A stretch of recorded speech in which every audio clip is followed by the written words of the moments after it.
কোনো বিদেশি নাগরিককে অবৈধভাবে বাংলাদেশে থাকতে দেওয়া হবে না বলে জানিয়েছেন স্বরাষ্ট্র উপদেষ্টা। সচিবালয়ে বড়দিন ও 31st নাইট উপলক্ষে আইন শৃঙ্খলা সংক্রান্ত সভা শেষে তিনি কথা বলেন। এ সময় তিনি আরও বলেন, দেশে কি পরিমাণ অবৈধ বিদেশি নাগরিক রয়েছে সে তথ্য না থাকলেও খোঁজ খবর নেওয়া হচ্ছে। এদিকে স্বরাষ্ট্র মন্ত্রণালয়ের বিজ্ঞপ্তিতে কর্মরত বা অবস্থানরত অবৈধ বিদেশিদের বৈধতা নেয়ার জন্য অনুরোধ জানানো হয়েছে।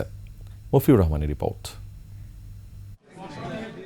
25শে ডিসেম্বর বড়দিন ও 31st নাইট উপলক্ষে আইনশৃঙ্খলা সংক্রান্ত সভা হয় স্বরাষ্ট্র মন্ত্রণালয়ে।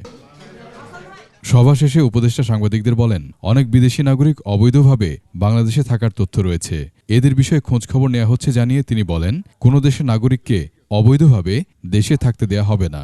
কোনো বিদেশিকেই অবৈধভাবে বাংলাদেশে থাকতে দেওয়া হবে না। কতজন আছে এই স্ট্যাটিস্টিক্সটা আমাদের কাছে এখনো নাই। অনেক দেশেরই আছে, আমি কোনো দেশের নাম মেনশন করতে চাচ্ছি না, বাট কোনো দেশেরই আমরা এই অবৈধ নাগরিককে বাংলাদেশে থাকতে দিব না। পরে এই বিষয়ে একটি বিজ্ঞপ্তিও জারি করে স্বরাষ্ট্র মন্ত্রণালয়। এতে অবৈধ বিদেশি নাগরিকদের সতর্ক করে বৈধতা নেয়ার জন্য অনুরোধ করা হয়েছে।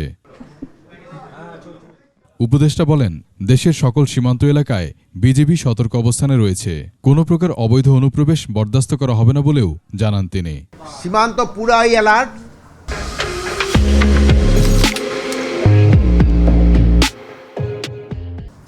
ওরা শুধু সিলেটে নয়, বেনাপোল এবং অন্যান্য ইসেও তারা কি করছে। 31st নাইটে যে কোনো ধরনের উশৃঙ্খলা থেকে সবাইকে বিরত থাকার আহ্বান জানিয়ে তিনি বলেন, ওই দিন সব ধরনের সাধারণ মদের বার বন্ধ থাকবে। এছাড়া আতশবাজি ও ফানুস ওড়ানো নিষিদ্ধ করা হয়েছে বলেও জানান তিনি। 31st নাইট আমরা বলি, ওই সময় আমাদের অনেক সময় কিছু আমাদের ইয়াং জেনারেশনের ভিতরে একটু উচ্ছৃঙ্খলতা দেখা দেয়। এইটা করাটা ঠিক না, এবং অনেক সময় তারা বিভিন্ন জায়গায় বিভিন্ন ধরনের পানি খায়, এইগুলিও আপনারা একটু নিষেধ করতে পারেন। ভারতের পররাষ্ট্র সচিবের সফরের মধ্য দিয়ে দুদেশের সম্পর্ক আরও উন্নতি হবে বলেও জানান স্বরাষ্ট্র উপদেষ্টা। পররাষ্ট্র মন্ত্রণালয়ের মাধ্যমে এটা কিন্তু করা হচ্ছে। মফিউর রহমান, 21শে টেলিভিশন, ঢাকা।